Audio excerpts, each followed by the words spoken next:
Hello मेरे प्यारे दोस्तों, कैसे हैं आप सभी लोग। उम्मीद है आप सभी लोग अच्छे होंगे, स्वस्थ होंगे, कुशल होंगे।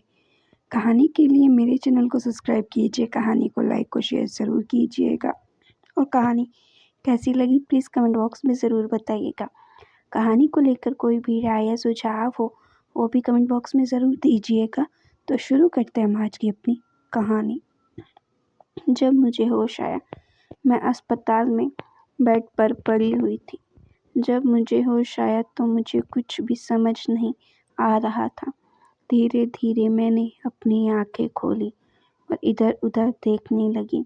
दोनों हाथों में ड्रिप लगी हुई थी, अगल बगल कई तरह की मशीनें। धीरे धीरे मुझे सब कुछ याद आने लगा। मैं अपनी आँख खोल चारों तरफ का जायजा लेने लगी। वहाँ मेरे पास मुस्कान बैठी हुई थी, हमेशा की तरह हंसती मुस्कुराती हुई। कैसी हो, ठीक हो आप? मैं ही तुम्हें यहाँ लेकर आई थी। मैंने ही तुम्हें एडमिट कराया था। तुम अपने घर में बेहोश हो गई थी। कुछ याद है तुम्हें? पिछले दिनों की कई बातें मेरी आंखों के आगे दौड़ गई। एक हफ्ते से विहान अमेरिका के अपने विजिट में थे। कुणाल भी अपने हॉस्टल चला गया था। मैं घर पर अकेली थी और अचानक ही मेरा ब्लड प्रेशर बहुत हाई हो गया था। सांस फूलने लगी थी और धड़कन तेज होने लगी थी। फिर क्या हुआ मुझे कुछ नहीं पता और मैं आज यहाँ हूँ। थैंक यू सो मच मुस्कान, मैंने बहुत ही मुश्किल से कहा। अरे थैंक यू मत कहो, हमारे रिश्ते में फॉर्मेलिटी नहीं, मुझे बिल्कुल पसंद नहीं। बस अब तुम रिलैक्स करो, बहुत ज़्यादा टेंशन ले लेती हो, इसी के कारण तुम्हारा ब्लड प्रेशर बढ़ गया होगा। तभी नर्स रूटीन चेकअप के लिए आई। उसने मेरा ब्लड प्रेशर चेक किया, फिर बोली, चलिए मैडम नाश्ता कर लीजिए, फिर दवा देना है, इंजेक्शन भी देने हैं।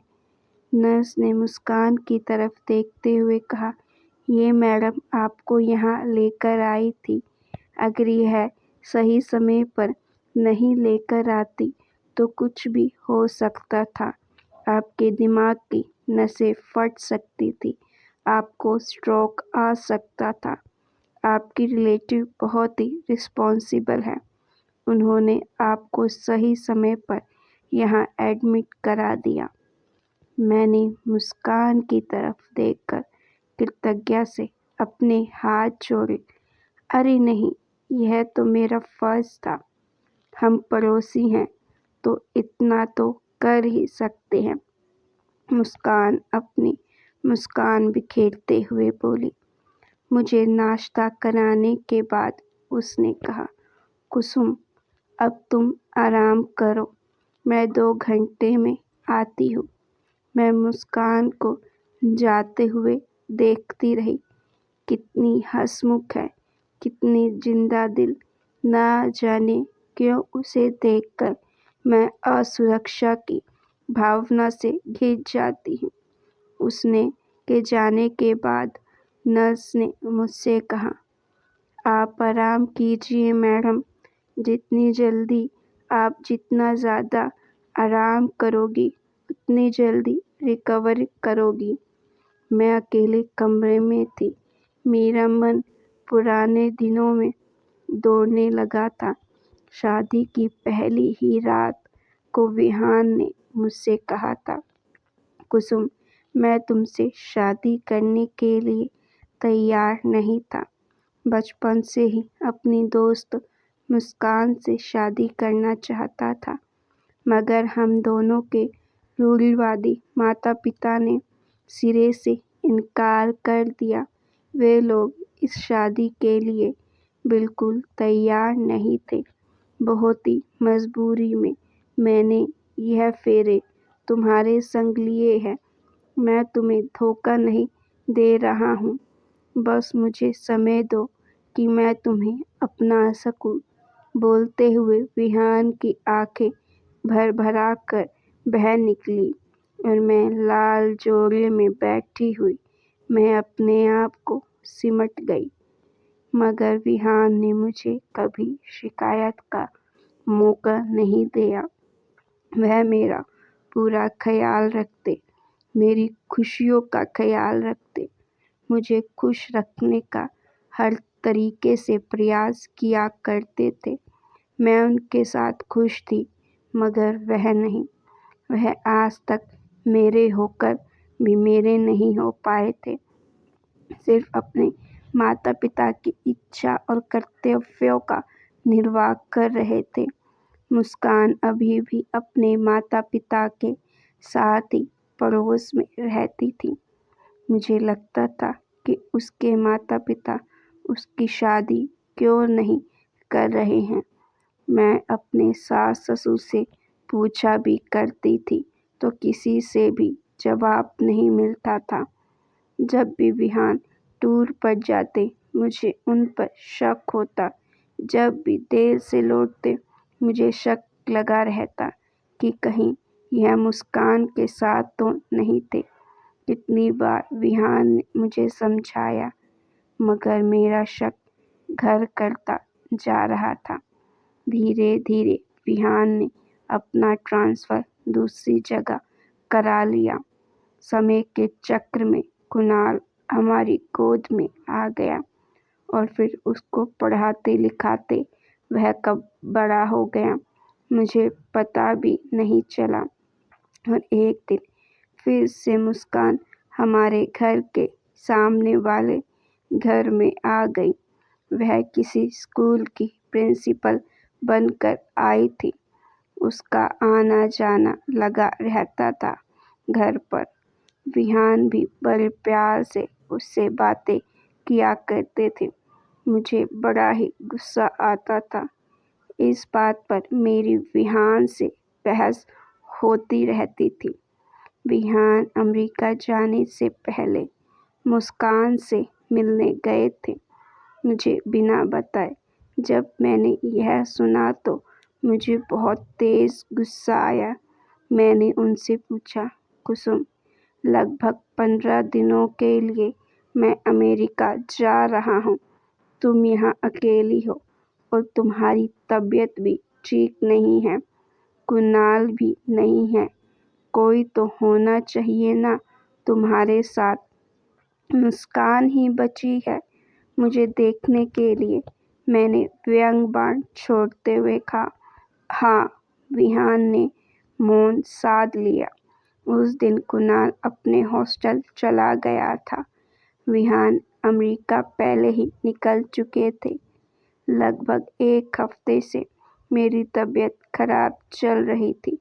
उस दिन ना जाने क्या हुआ, मेरा सिर कैसे घूमने लगा और मेरी धड़कन इतनी तेज होने लगी।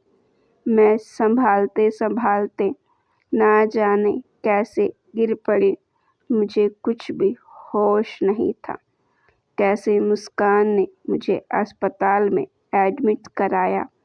मेरे दिल में उसके लिए एक प्यार सा जन्म लेने लगा। इसीलिए विहान आज तक मुस्कान को नहीं भूल पाए हैं। वाकई मुस्कान प्यार करने के लायक ही है। इस घटना ने मुझे बदल दिया। ठीक होने के बाद मैं घर आ गई। जब तक विहान वापस नहीं आए, उसने दिन-रात मेरी देखभाल की। चाहे वह खाना खिलाना हो, अस्पताल का खर्चा, समय पर दवा देना, सब कुछ वह एक सगी बहन की तरह किया करती थी। उस दिन शनिवार था। उसके स्कूल की छुट्टी थी। मैंने उससे पूछा, मुस्कान फ्री हो? मैं आ जाऊं? हाँ कुसुम, आ जाओ। मैं अपना घर लॉक कर चली गई। आम तौर पर मैं उसके घर जाने से बचती थी, लेकिन आज ना जाने मेरे कदम उसके घर की तरफ क्यों उठ गए। आओ कुसुम, मुझे बड़ा अच्छा लगा तुम यहाँ आई हो मेरे पास।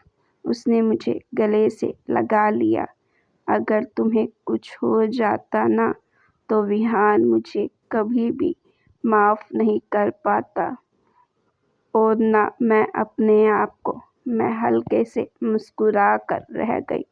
मगर क्यों? अमेरिका जाने से पहले उसने मुझे कहा था, मेरी मजबूरी है टीम हेड बनकर जाने की, लेकिन कुसुम की तबीयत ठीक नहीं है, प्लीज़ उसे देख लेना। ओह! मैं धाम से कुर्सी पर चिपक गई। तो यही बोलने के लिए वह मुस्कान के घर गए थे और मैं उन्हें कितना गलत समझ रही थी। मैं चाय बनाती हूँ। ठीक है। मैं किचन में पीछे पीछे पहुँची। किचन से झाँकते हुए उसके बेडरूम में अभी भी विहान को हंसता हुआ फोटो नजर आ रहा था।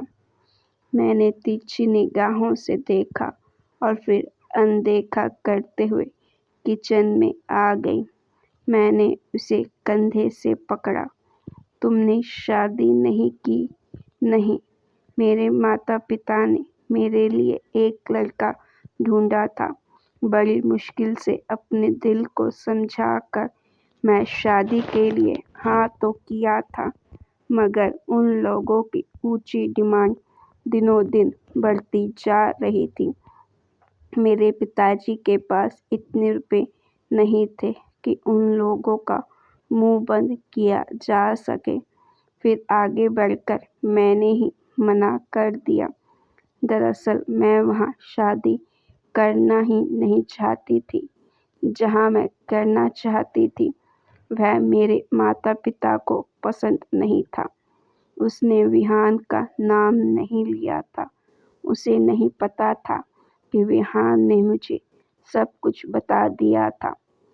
मैंने अपने माता पिता से कहा, मैं शादी नहीं करूँगी। मुझे जब करनी होगी मैं खुद से कर लूँगी। मगर वह तो कभी नहीं आया ना। नहीं कुसुम, तुम नहीं समझोगी।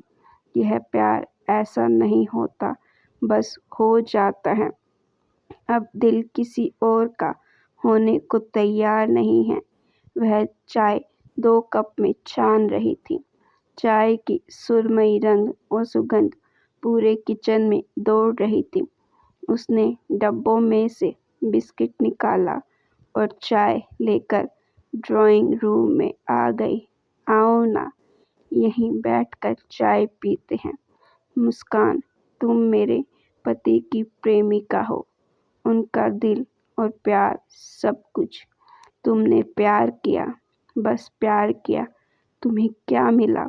मैं पत्नी हूँ, मुझे सब कुछ मिला। ना जाने यह प्यार क्या होता है। जिससे होता है वही जाने। भले ही तुम मेरे पति की प्रेमिका हो, लेकिन बस सल्यूट है तुम्हें। मैंने मुस्कान की तरफ देखा। वह अभी भी मुस्कुरा रही थी, अपना दर्द अपने भीतर छुपाए। तो गाइस, आपको ये स्टोरी कैसी लगी? अगर स्टोरी पसंद आई तो स्टोरी को लाइक ज़रूर कीजिएगा।